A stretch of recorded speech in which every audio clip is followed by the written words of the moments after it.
Hello to all the comic fans, Marvel geeks, and all the nerds in between. Welcome to another episode of Vigilante Vibes Podcast, where we talk all things Marvel along with other fandoms, but without the toxicity that's taken up way too much space in each and every fandom. I'm your host, Megan Nicole, and today we're here to have another episode of Elevating the Nerdy Voices of the Rainbow. Jesus. Where we lift up the voices of the LGBTQ plus communities. Today I have Stu, who's a fellow podcaster and an LGBTQ plus event runner. Thank you so much for coming on. I can't believe it's taken this long because we've talked back and forth for a while. Sure, yeah. I'm really excited to be here. It's weird just because I think that we've got like a lot in common. So we've talked a lot over the course of like me being in your group, the fantastic group, by the way, like the Facebook group. Incredible. Yeah, and I really love your podcast. I think it's really nice, and it's actually quite nice to sort of have on in the background and just chill. It's really lovely. So yeah, it's great. Thank you. Well, thank you so much. You said so many nice things. Why don't you tell us a little bit about you? You're a podcaster, you're an event planner, you're a very busy guy, and you just took like a nerdy world tour, which I loved keeping up with. Oh, so I mean, technically, it's more just like a kind of YouTube channel than a podcast now. So it's like I don't really sort of do the podcasting thing. It's I have been on podcasts for my friends. They run like a horror podcast. So I because of my YouTube channel and because the horror videos that I've done have done quite well, they've had me on there. But my YouTube channel, so it's called StooToob because I'm not very original. So StooToob. And it kind of started with me just being a little bit bored and wanting to sort of boost my confidence a little bit in the pandemic. So I started gaming on there and then found that my brain doesn't really like to be limited to like doing one game at a time. So then I started doing almost like recommendation videos. So it was me just being like, here's 10 horror movies you've never heard of, or here's 10 found footage movies you've never heard of, or TV pilots that you didn't know existed, things like that. And then it kind of snowballed, and I was like, actually, I quite like doing this. It's quite nice.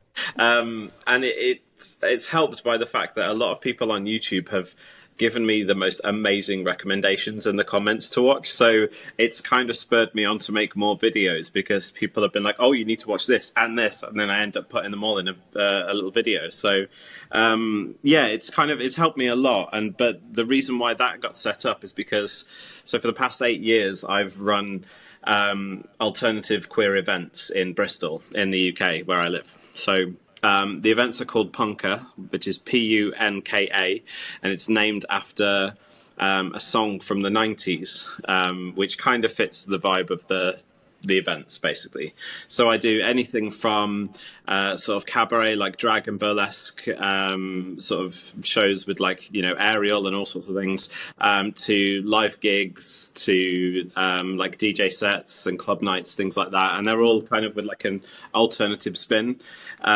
Just because in my city and in the community at large, there isn't a lot of sort of queer spaces for like alternative people that might like indie music or rock music or like punk or Riot Girl, things like that. So especially not where I am anyway. So that's what I did. And the problem with the events is that the more you become the face of things, the more people can see you as the face of something, the more that they kind of want to hear from you as well.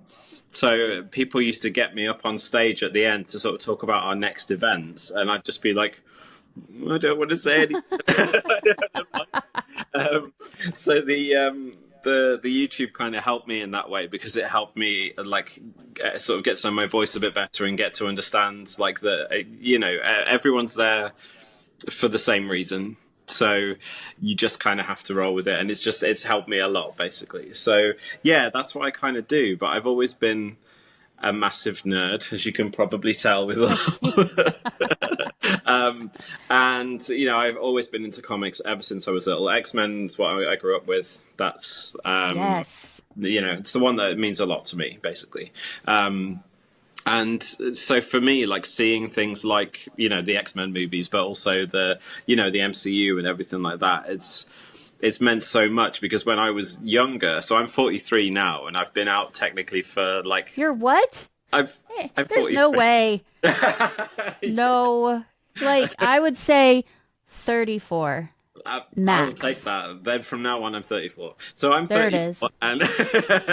and and I've been out for 10 years. So I came out a lot later in life just because of how things were in the 80s and 90s. It just wasn't Yeah. very nice to be a queer person, and in a very small town, that's quite scary. Um, as you know, I'm sure you've heard, and I'm sure that a lot of people can identify with. It's why we moved to big cities. It's just how it is. But Yeah. yeah, when I was young, people were sort of bullied and beaten up for liking comics and nerdy things. It was just really bizarre. So as I got older, I was like, well, I'm not going to change. I'm going to be doing the same thing as I always did. So yeah, it's funny now seeing it's like the MCU and DC and stuff. They're all like the biggest franchises in the world. But yeah, that's kind of me in a nutshell, I guess. Like yeah. I do like to keep myself busy, but that just kind of helps me not be insane.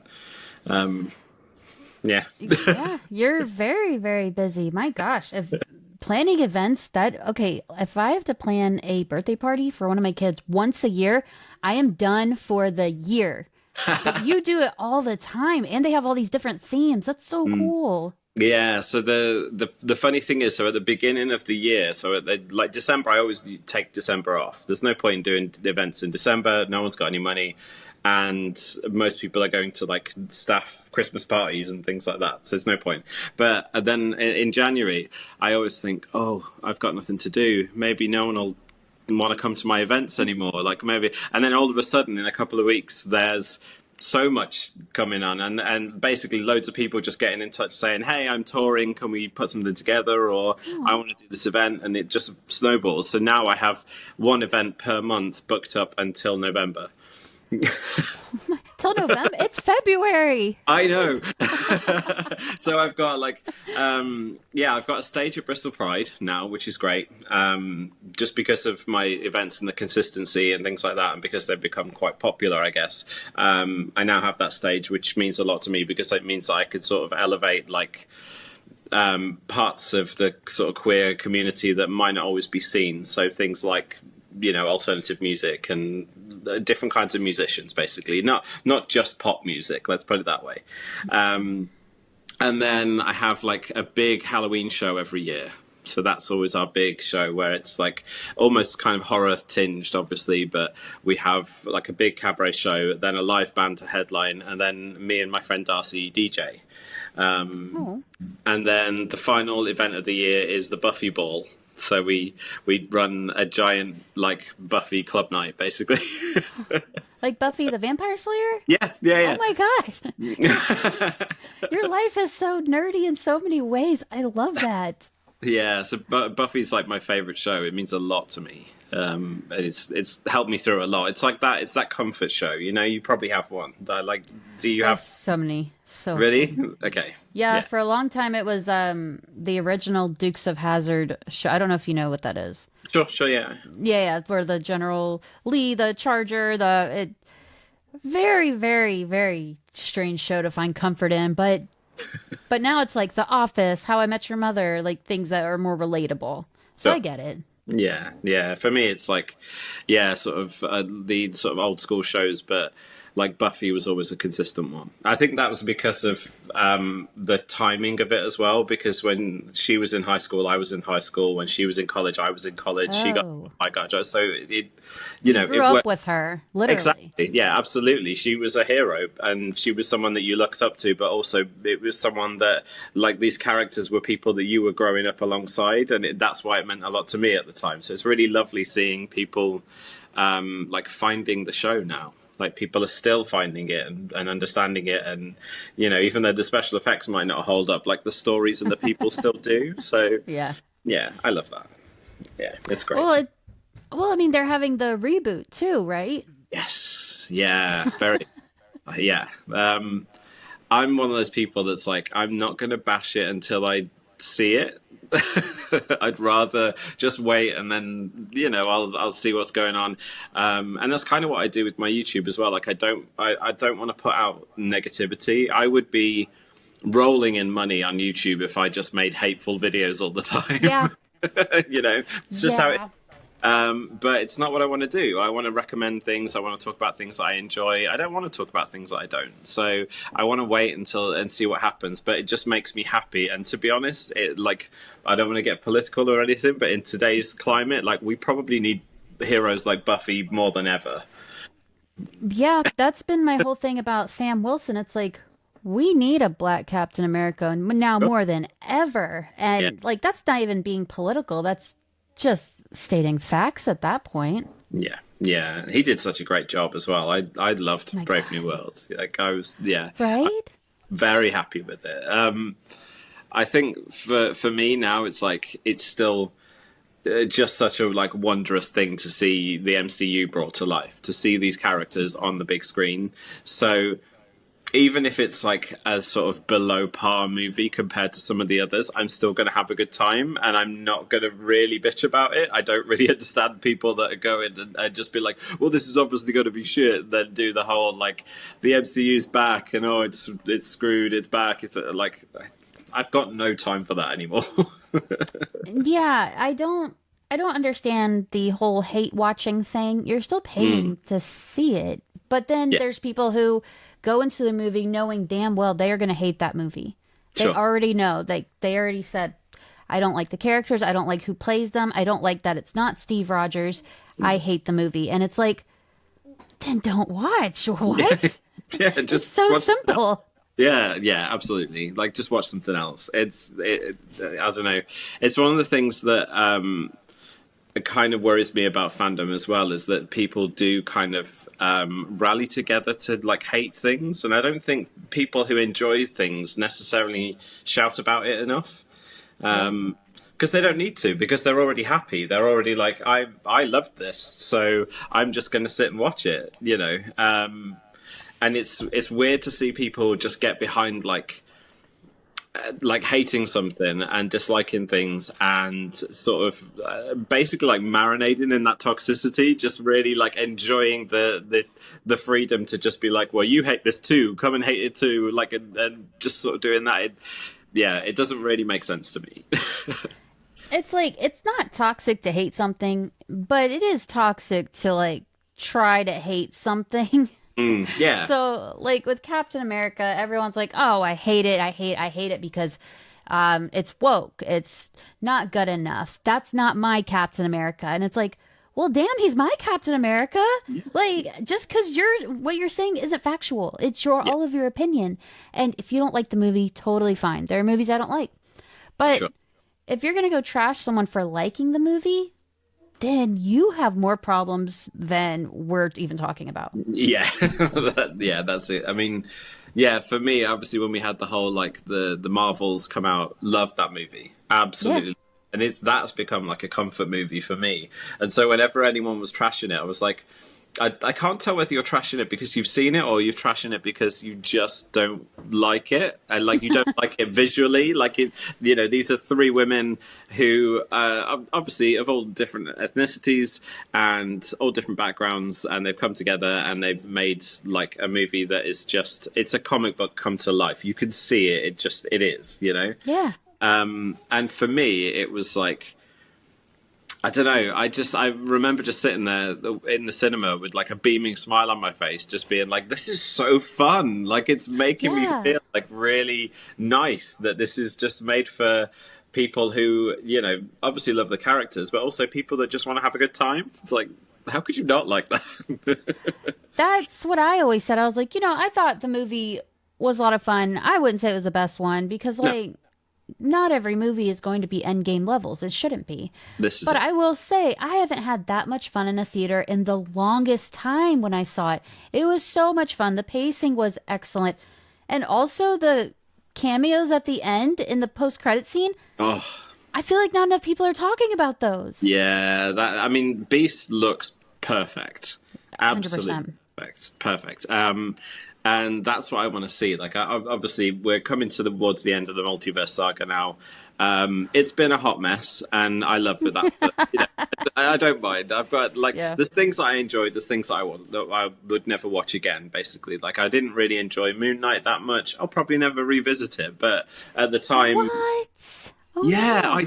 I couldn't. I didn't. I don't know what, but there was something about it that I was just not connecting. And as much as I love Oscar Isaac as well, I think he's a great Yeah. actor. It was really strange that it just didn't get anywhere for me, and it was like I was kind of getting frustrated that I wasn't enjoying it. So Well, it to took a be while for me to watch. fair, it was not. I don't think it was a good origin for Moon Knight himself, the comic character. I did really love the show. I liked how dark it was. I liked the characters. I liked all of it. But for Moon Knight, I'm like, this doesn't even make sense. Like, come on now. But I get it. There's a few shows that I just did not connect with, like Hawkeye. I have tried. I watch it every Christmas. I try every Christmas, and I'm just like, I'm only watching for Yelena. Like, I'm See, I sorry. love Hawkeye. I love it. don't know. I could not connect with it. And I like Hawkeye. Kate Bishop, she's a little too fangirly for me, Right. Okay. but that's okay. Yeah. Yeah. But it's like during the show, I was like, I don't remember my heartbeat raising. I don't remember saying, "Oh no, what's gonna happen?" It was just like, okay, this is what we're gonna do. Yeah, that was kind of me with Moon Knight, I think, and I think because a lot of the action was off screen, that kind of annoyed me as Yeah, well.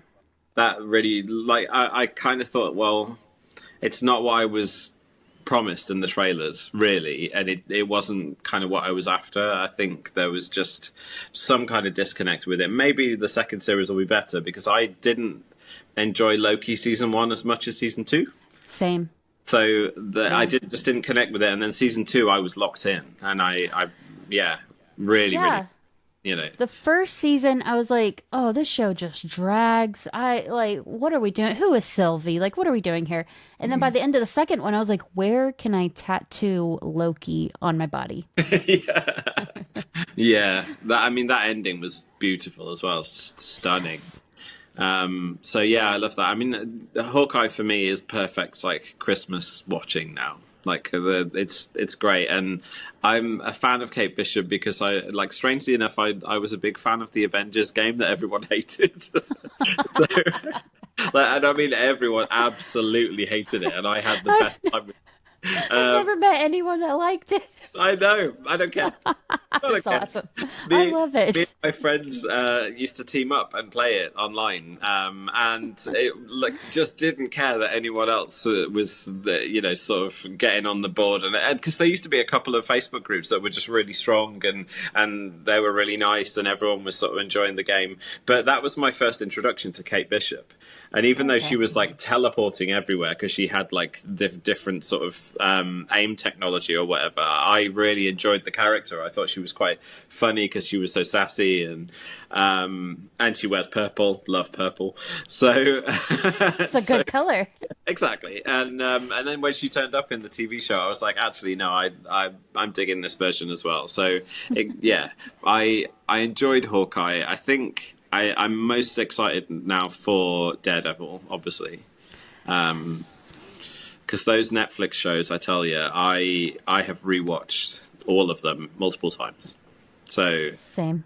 yeah, Jessica Jones, I need her back in my life. I miss her. Yes. Really.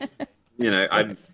I miss her so much, and like Jessica Jones was weird because it was a character I'd never heard of. But then when I was watching it, I was like, oh, I feel like this is made for me. There was music in it that I loved. Like they had sleigh bells and La Tigra and stuff like that. There was like stuff that I loved in there. And she was like an anti-hero, but just because she just didn't want to be a superhero. I was like, that's hilarious. Like, that's genius. So, yeah, I mean, did you watch like all of them in as they were going on, basically, like when they were on TV? Yeah. Yeah. Yeah, there was a few I was pretty familiar with, like Daredevil, Luke Cage. I wasn't as familiar with Jessica Jones or Iron Fist because Iron Fist in the comics, if you're not aware of like exactly who he is confusing as hell. Because it's like, okay, so like you have powers. Oh, you're not Iron Fist. Now you have the powers of Iron Fist. Oh, now Luke Cage has the powers of Iron Fist, and it's like, okay, great. We're just gonna politely ignore it. Yeah, yeah. I mean that was a strange one as well because obviously a lot of people had similar thoughts in terms of like the Iron Fist season one. They didn't like Iron Fist at all. Everyone was kind of getting on his case, and I thought season two was great.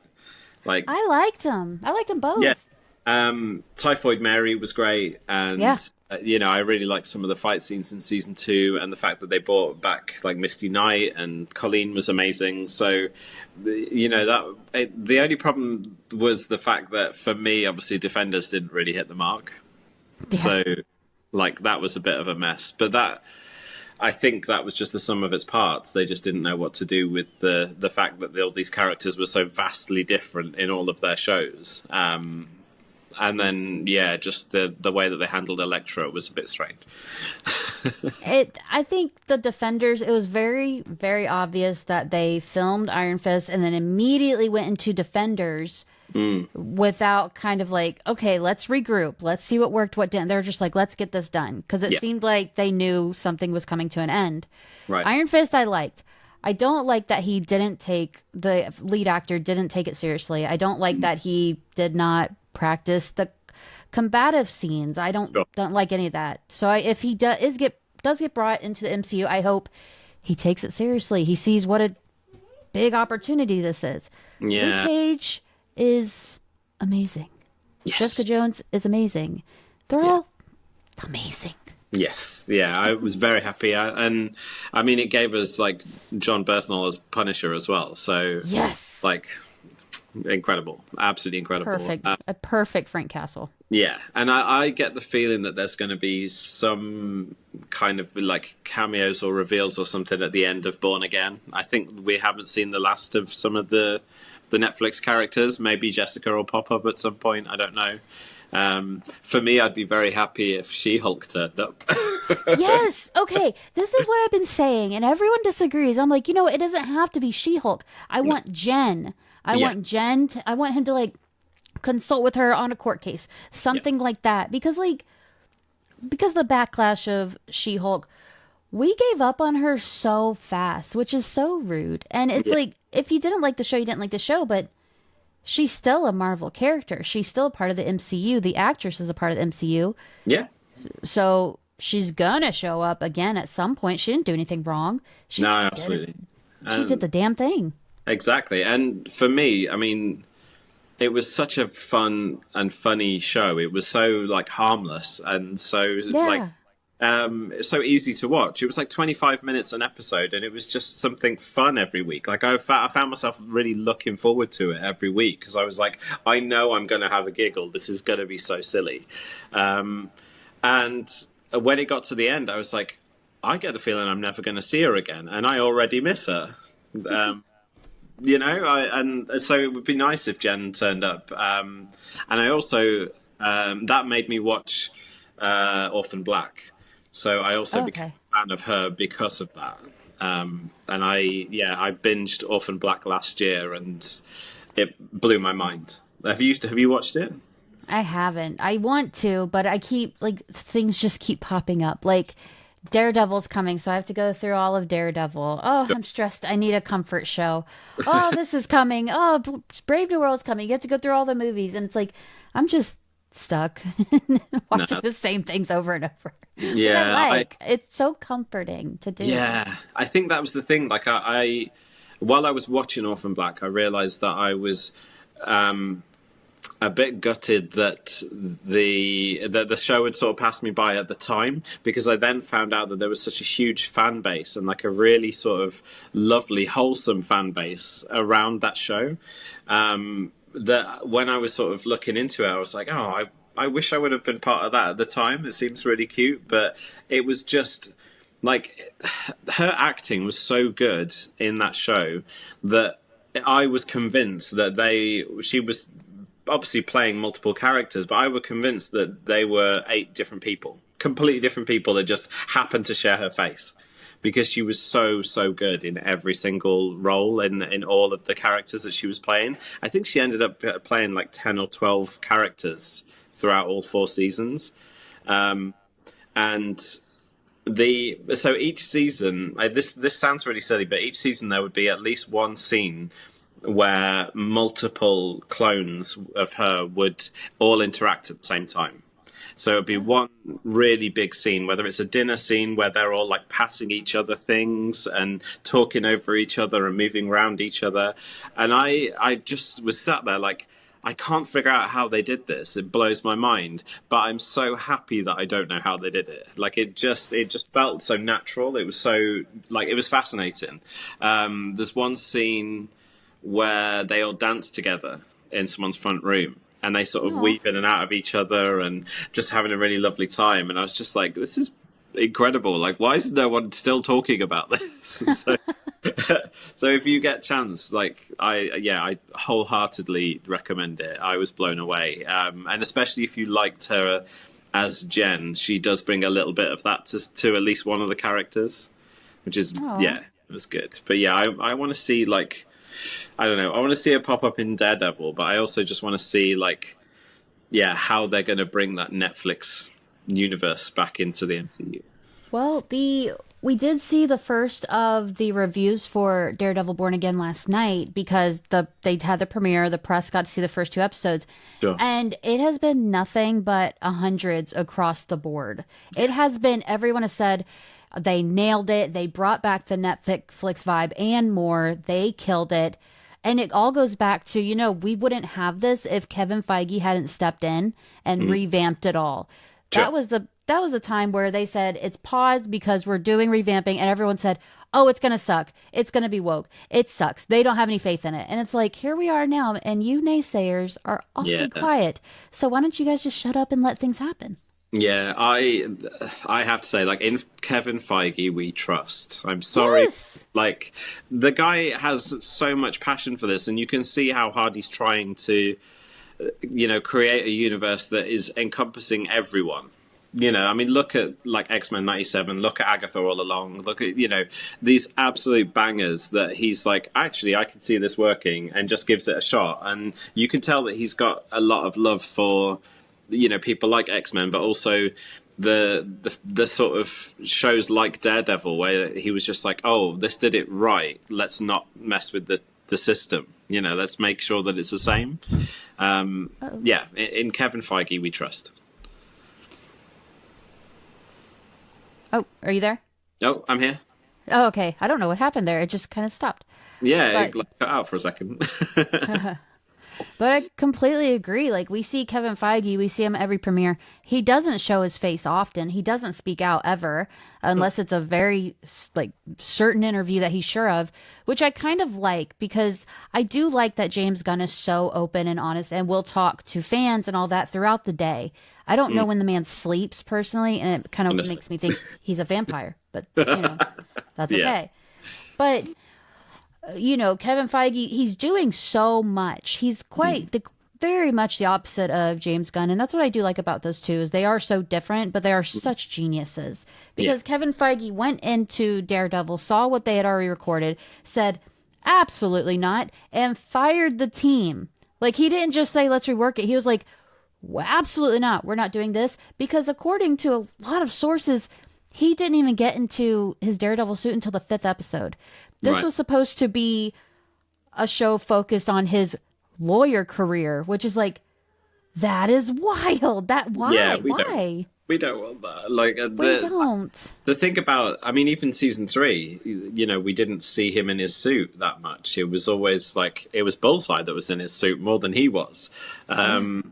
Which I loved season 3. Don't get me wrong, it was incredible. But I'm just like, we haven't seen him a lot as Daredevil in this show. Like, can we at least see that? So as soon as I started seeing him in the trailer, like suited up and looking great and everything, I was just like, yeah, we're back. This is it. Like, this is gonna be good. I knew we were on the right track when I saw him in She-Hulk. When I know a lot of people didn't like the yellow and red suit, and it wasn't a favorite of mine, but it was so comic accurate. And everyone said, oh, that's not how Daredevil is in that show. And it's like, yes, it is. The comics adapt so many different tones. And his acrobatic, jumping around, doing all these flips, and just being funny, that's one of his tones. Yeah. And then we saw him in No Way Home, where he's just like, I'm just a really good lawyer, And it's like, okay, we're getting somewhere here because that felt like Netflix vibes to me. And then we saw the first trailer and I was like, we're here. He's back. We're all in good hands. Exactly. And I mean, for me as well, Vincent D'Onofrio is probably the best Marvel villain. As much as I love like Thanos and everything, I think his portrayal of Kingpin is like it feels like an actual person, an actual character. It's like a completely sort of visualized version of like his voice has changed, his mannerisms are different. Like it's like no one that I've seen him play before. And so for me, that is Kingpin. I don't even see him anymore. I just see Fisk, and that it just like every time I see it, it just blows me away. So I can't wait to see what they've done to his character as well, because obviously we got to see him a lot in Echo. But for me, like, there's never enough. There's never enough of him. Absolutely not. I need to see him with Spider-Man. Yes, yes. I saw him at the premiere. I wasn't at the premiere. I saw a picture of the premiere. Sure. And Vincent D'Onofrio, not as Kingpin. And I was like, who the fuck is that? Yeah. Oh. He has hair. Yeah. He's not angry looking. He's smiling. Yeah. God, I was like, who are you? I know. I've seen them in interviews and I'm like, who's this asshole? And then I'm like, oh. Like, it's just... I was like, silly Kingpin cosplaying as a normal guy. Yeah. So funny. But I am curious if they're... He's been in what? He's been in some great movies as well. Like, Has he really? Yeah, some really good ones. I mean, like, it's arguable that other people would call it a great movie, but have you ever seen The Cell with Jennifer Lopez? Mm-mm. No, okay. No, I'm not a big J-Lo fan. Right, so this was I think it was like the early 2000s, and it's probably one of the most visually interesting, stunning movies you'll ever see. It's so incredibly crafted, and the way that they do like the costuming and the sets and everything. The whole point of the movie is that she goes into the mind of a serial killer to try and find his latest victim, who he's got like basically trapped and is slowly going to die. And Vincent D'Onofrio is the serial killer. So it goes through all these different alterations of his character, but like in his own mind, and it goes through all of his trauma and everything like that. And to be fair, like, she does a good job. I'm not a massive fan of her, but she's like entertaining enough in this movie. But it looks like nothing else. I've never seen a movie that looks like it since. It just looks incredible. And that was probably my first like introduction to him. And even then, I was just like, he's got something going. Like, there's something about him that's just really like magnetic. So yeah, when he turned up as Kingpin, I was like, this is going to be interesting. And then you see him put all the weight on, and he obviously looks, incredible now. He looks like he is the part. But yeah, he's been in some good stuff, really good stuff. And he seems like such a nice guy. So it's like, how are you so nice, but you're able to act so mean? Like. I've never understood that. I'm like, I know you're a great actor, but like, this has to be coming like from somewhere. Yeah, you're pulling it from somewhere, surely. But yeah, honestly, like, I think that's one thing that's going to be like the highlight of the year for me in terms of fandom. Like, just watching Daredevil all the way through it's going to be so good. But then I don't know how many episodes there are, but I know that I'm going to be wanting more. I think it's 8. That's not enough. That's not a series. It never is. Remember, like the original Daredevil from Netflix had like 20 episodes a season. That's pretty healthy. Yeah. And now it's the new thing to like only have 8 or 10 or like 6, and then. Dude, I'm just glad they're not releasing all of them like they did Your Friendly Neighborhood Spider-Man. I did not like that. You're like 3 episodes here, 2 episodes here, 3 episodes here. And it's like, I want to feel each episode, like give me a week, let me get through it, and then give me more. Yeah, I need time with it. I mean, I think that was the thing that I loved the most about Agatha all along, was that talking about it. I was in group chats that were talking about it all the time, and it gave us like a week to sort of analyze everything and talk about everything and just like listen to the song on repeat. Yes. Like such a banger. Yeah, Ballad of the Witch's Road was like in my Spotify Wrapped quite high. just how it is. But yeah, like I love that when you've got that sort of, I don't know, like it's a really old school thing, obviously, of having to wait for something each week and being at a specific time. And obviously, back in the day, we all used to have to huddle around the TV at a specific time. You couldn't just watch it whenever you wanted to. And it gave you that kind of thing of like, oh, I'm going to talk to my friends about this in school the next day. And, and I think now that we're getting a little bit of that back, it's kind of helping the fandom a little bit, maybe, and giving us some a bit of time to sort of catch our breath and all watch everything at the same pace as well. And I love that. It makes me very happy. I do too. I think it makes each episode hit that much harder. And there are some shows it works for. Like Echo, they dropped all at once. And I actually liked that for Echo. It was minimal episodes. And I didn't want to wait per week to see more of that. I really liked Echo. Yeah. But I agree. I think everything is streaming now. Everything is on demand. We are so spoiled as a human beings. And now an episode comes out like at 9 p.m. Eastern Standard Time. This is when it comes out. There you go. And we're all like, oh, I like when you tell me what to do. Yeah. It's so forceful. It's out now, is it? Yeah. Yeah, it's so good. I mean, obviously it's great for you because it sort of drops like at a reasonable time. I think for us it's like 3 a.m. or something like that. So. I think this one's going to be like 9 p.m. for me. But then like What If and Your Friendly Neighborhood Spider-Man was 3 a.m. for me. And I was like, look, there's nothing in the world I'm staying up till 3 a.m. to watch. Yeah. I don't care what it is. I do not care. I'm not doing it. Yeah, I think the only thing that I would have stayed up for would have been X-Men 97. That was the only thing that I would... Because I couldn't... I'm tired, man. I can't do it. I couldn't wait. I honestly, every time... an episode dropped, I was like, drop everything, we're watching it right now kind of thing. It blew me away. Yes. And the more I watch it, the more like engrossed I get as well. The more I'm like, I rewatch it and I'm like, God, I like just looking at every frame and just being like, this is what I've always wanted, Yeah, with X-Men 97, that became a little bit of a comfort show too, except, episode 5, because absolutely not. No, absolutely not. No, but I've watched it so many times. At some point, you just kind of have it on for background noise. Yeah. X-Men 97, I'd say it's probably the best thing that Marvel's Studios ever made, because it felt like it genuinely was made for the fans. It wasn't made to please any... My kid's crying. She'll be okay. Oh. She just recently found her voice because she's like 2 years old. So everything is a scream now. Right. I love that for her, to be honest with you. I don't. I'll tell you right now, I don't like that at all. So I think it was one of the best things they've made. It was actually made for the fans. It wasn't, we want to do this. We want this for this show. We want this and put it out for these people, for this group. This isn't only for comic fans. It felt like it was for everyone. Yeah.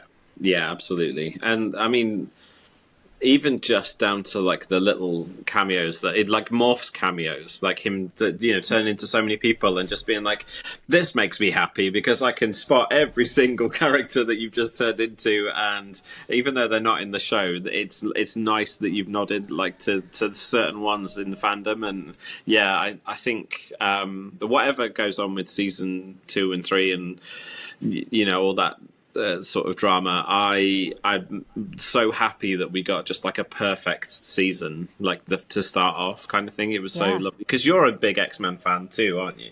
I am very much so. Yeah. Yes. I need to catch up. I'm still a little bit behind. I'm still trying to get through the Krakoa era, but like it's so much. I got through the fall of Krakoa, the fall of X, and by the end of it, I was like, I hate you, Marvel, because these comics, I was reading them as they were coming out because I was reviewing them. Sure. So they just kept coming. Like every week was like multiple, and you have to read every single one because they all cross over. They're all talking about the same thing. If you miss one, you're lost. Right. And at the end of it, I was like, I don't ever want to see another mutant again. I like these guys. But then, like, From the Ashes is fantastic. Just phenomenal. And if you've never read a X-Men comic book in your life, it's not hard to just jump in right at the beginning from the Ashes. Okay. Yeah, I haven't read any of that. Yeah, I've read the original From the Ashes, which was the Madeline Pryor sort of story years ago. Maddie the Baddie. Maddie, God bless her, the Goblin Queen. I love her. I love her so much. She's so underrated. And I think she's going to come back in season 2 of X-Men 97 as a horseman for Apocalypse. Yeah. That's what I'm hoping for. Yeah, I get that feeling. I've got the original book of From the Ashes, like when it came out as a graphic novel kind of thing. So I still go back to that. And for me, I think, like, because X-Men was such a huge thing growing up and all the comics, I still reread a lot of the really old comics. So like God Loves Man Kills and Executioner's Song and things like that. Like I go back through those instead of buying new ones. So I think that's where I'm going wrong. Because I'm like, I get so far behind because I just keep going back to the old stuff. Not on purpose. Not like I'm sort of not impressed or not enjoying any of the new stuff, but I think it's just because they're so like well written and so comforting for me that it's like, this is quite nice to just go back to this specific team and this time sort of thing. Yeah, love it. Like I think they'll always be my favorites. So if they get brought into the MCU sooner rather than later, I would be very happy. Yes, I think it's going to be quite some time before we see Maddie the Baddie, but like I think Jean and Scott will be the first ones we see with Professor Xavier, who I think is a villain, but that's okay. Yeah. I mean, he's allowed to be a villain. You know, we can have Cyclops is allowed to be a villain. They've all had their turn. They have, but I think Professor X is the one that brings the problems. Yeah. Consistently. And this is, like, I thought I was alone. I felt so invalidated for like the past few years. I'm not gonna say my whole life. Like it's not that deep. But and From the Ashes, you start to see that some of the X-Men feel the same way. Like Cyclops is like, I am not helping him. Yeah, absolutely not. He's put us through way too much, and I'm like, okay, wait a minute.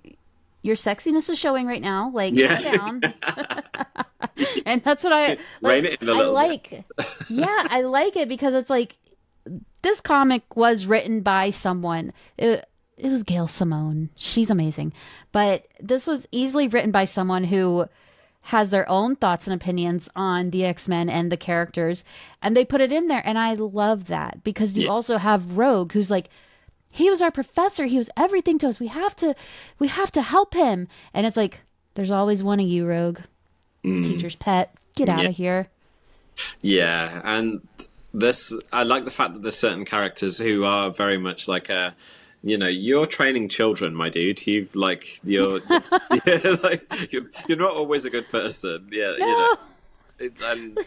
And the fact that obviously it came out years later that he'd sort of put so many like mental barriers in Jean's mind that she doesn't even know who she is anymore. So he's not a good guy. We can't pretend that he is. He just he just has some nice qualities. Oh, right. Like, he's just very polite when he talks, which makes you think he's a good guy. But in today's society, if you read the paper and heard about man finds kids at the mall, brings them to his house to live with him, and trains them to be his child army, you're like, wait a minute. Yeah. This guy should be locked up. He should be in jail. Exactly. Yeah, but in the X-Men, but they're like... They're like, it's okay, they're mutants, they don't matter anyways. And it's like, whoa! Yeah. Oh my God! Yeah, I think that, like, there's so many sort of different layers. I think that's why I love those comics so much as well, because everyone has had their turn to be, like, an asshole.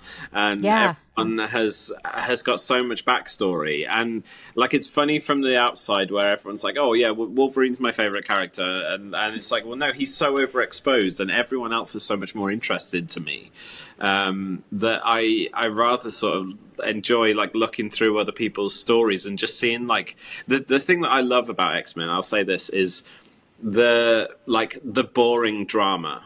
The like, I love the interpersonal relationships, and I love reading it. Just I love seeing them like just round the dinner table.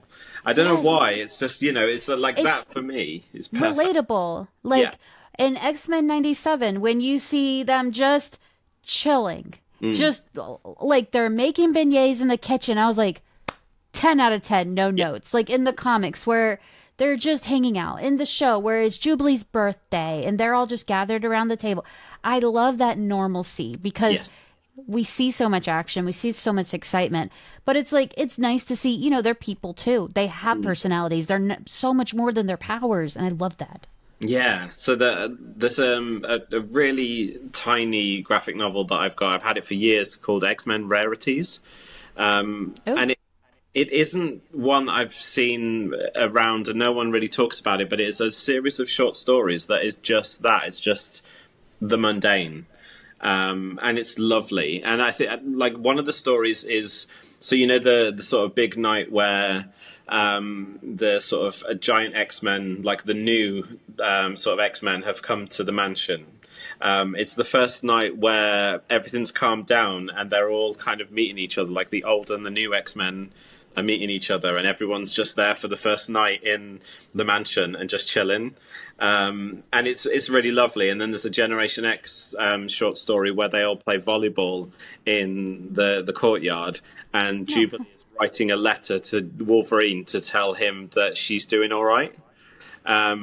And it's just those stories, to me, I'm just like, that is like, as much as I love all the action and all the like, sort of epicness and everything, like those stories are what connects me with the characters a bit more, and just makes me think, oh, this is like, it is a little sort of family, and these are real people that I'm sort of seeing a little bit more of their like actual lives instead of just their superhero lives. And I think, as a queer person as well, I think that is something that you kind of like to see in your superheroes, because you want to see that they're, especially people who, like, the whole thing is obviously like a metaphor for, for marginalized people. We know this. But it's, for me, it was like, as I was growing up, I really liked the fact that, these were people that obviously were born different, and couldn't help that they were born different and were hated for it. But also, most of them didn't wear masks. Yeah. So it was nice that they, they might have a code name, but most people know who they are, and they didn't hide who they were. And it was really like, there was something really comforting about it, where I was like, well, these people are okay, and they are showing the world who they are and still helping people, even though everyone kind of hates them for it. And it was just kind of like, I think as a queer person, there is something that just resonates with you. Like, you can't help it. And that, I think that's probably why it has like a really strong queer fan base, because of, the fact that these are people that you can kind of look up to and be like, well, they're doing all right. And, and the world knows who they are. So it must be all right somewhere, Because you have to wake up and knowing that there's 64 countries out there that would put you in jail or try and kill you, and it's a heavy sack to carry all the time, throw that on your back and go out in the world. But I think that is something that you look for in media. Then you look for something that can show you that things are actually going to be all right, or that there's people out there that you can sort of relate to, if that makes sense. And that's something that, for me at least, for the longest time, I think that was something that made me happy, because I knew that at some point I would have to come out later in life. Like, I just didn't want to be miserable all of my life. But there was definitely like sort of people, like characters that helped me get there, if that makes sense. Like, there's people that I looked up to in various different forms of media that made me sort of think, Oh yeah, actually, like as long as I've got these people that I can have, whether it's to look up to or just to read about or just to kind of have like as a comfort kind of thing, I think I'm going to be all right. And it's definitely helped me. I mean, now I've got an incredible chosen family and got an amazing life with all my like events, things like that. Wouldn't change it for the world, and I wouldn't be the person I am without having a lot of years where I was scared to be who I was. So it's that sort of weird multiverse dichotomy, isn't it? But yeah, I think there's a lot to be said for like heroes who are unapologetically themselves, but also can be really mundane as well. Just because that is just as heroic to show people and just be like, actually, I'm just a normal person as well, and make them more relatable. Does that, like, I don't know whether you agree. Yeah. With that. Yeah, that is something that I love about the X-Men, especially. You said so many beautiful things there. Like, you made perfect sense all the way through. Like, it's cool to get this kind of insight because, I'm a straight woman. Like, there ain't nothing going on there. But, like, so I like seeing these different kind of perspectives, why you relate to them, what is it about them that draws you in, and everything you said was so valid and makes so much sense. Yeah, I fully believe that there's like a lot of different sort of characters in fandoms that will help anyone come to terms with something. There's always something out there that's relatable, but I think for queer people, it's a really big thing to sort of find. They don't have to be even like queer characters, but like just someone that you relate to that makes you think, I'm not alone in this. Especially if you're in a small town, if you're somewhere where you can't be queer or trans or, like gender non-conforming or anything like that. Sometimes like the most difficult thing is to step outside your fucking door.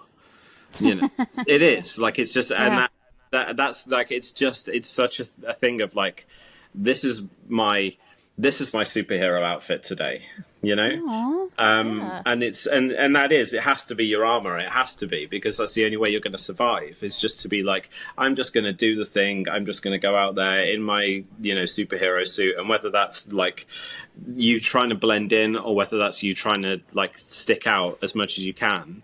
I think the fact that we've got these like heroes and characters that show us that it's okay, I reckon that's probably something that actually like helps us and fuels us to be able to like step outside the door and be like, okay, today I'm just going to do the thing, and just be who I am. And that's, that's something that I don't think we can really sort of underestimate anymore. Like, especially in today's climate as well. See, you just keep saying things that are just so nice. Like, this is what I like. This is like one of the reasons I made this series, is because like you're saying things that really, really probably resonate with a lot of people, and probably some things that people really do need to hear, especially nowadays. Thank you. No, I really appreciate it. I mean, it's great that you've created this space for us, and it's nice to be able to sort of speak freely and just talk to someone about it. And I think the fact that there are people out there who are straight and probably don't have that many queer friends, or like even interact with that many queer people who are willing to listen, I think that's the most important thing. Just being like open and just being like, okay, this person is nothing like me, but we've probably got something in common, and even if we don't, their experience is valid, and I just want to listen and learn more.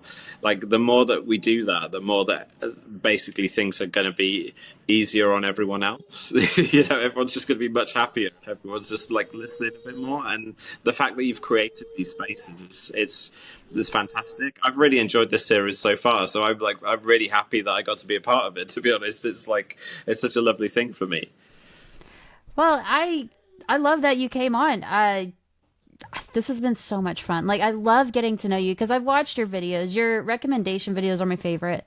Oh, thank you. Because I don't know, and I like the same things I like. So your recommendation videos are so good.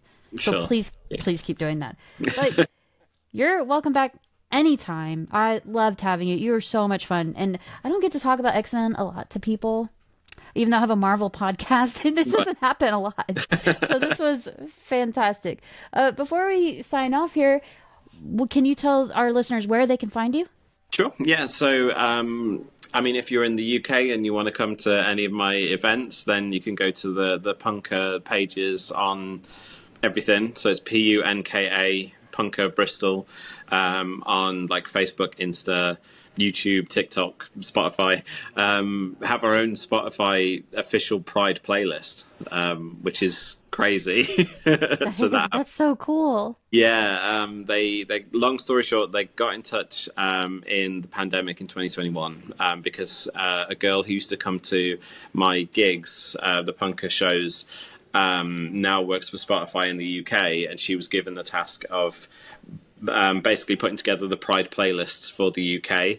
And so she got in touch with me, asked me if I'd want to make a playlist. So it's partly bands that we've either booked or were booking, and then the rest of the playlist is stuff that we play at the club nights. But yeah, it's like I've done so many crazy things because of these events, so it's like it's very cool for me. But yeah, Punker stuff, lovely. If you want to follow it on socials, but also on YouTube it's StooToob, so StooToob, and just like come and find me on YouTube and just recommend me stuff to watch, because I'm always in the market for like new horrors or sci-fi shows or anything like that. I try and mix things up. I know if I stuck to like one specific thing, I would probably be YouTube rich by now because of the algorithm. So, if I stuck to like just horror movies or something like that, but my brain doesn't work like that. My brain is all over the place. So I like to mix it up and do lots of different things. So, if you don't find one video that you like, that's about like witchcraft or vampires or like sorts of things, then you'll find another one that's about like music documentaries or me doing a stupid unboxing of something. So there's a little bit of everything, I'd like to think, but that's where you'll find me. Come and say hello on the YouTubes, because I would love that. Yes, and whoever is listening or watching this episode, just look in the show notes and all of those links will be right there, so you can find Stu very easily, and you have no reason to not find him because it's very easy. So thank you for watching or listening to this new and improved Vigilante Vibes episode. Wherever you're listening to this episode, click that subscribe button so you don't miss any more of my amazing guests like Stu or any future episode. Thank you for listening. I hope you enjoyed it. Have a marvelous night. Take care. Bye.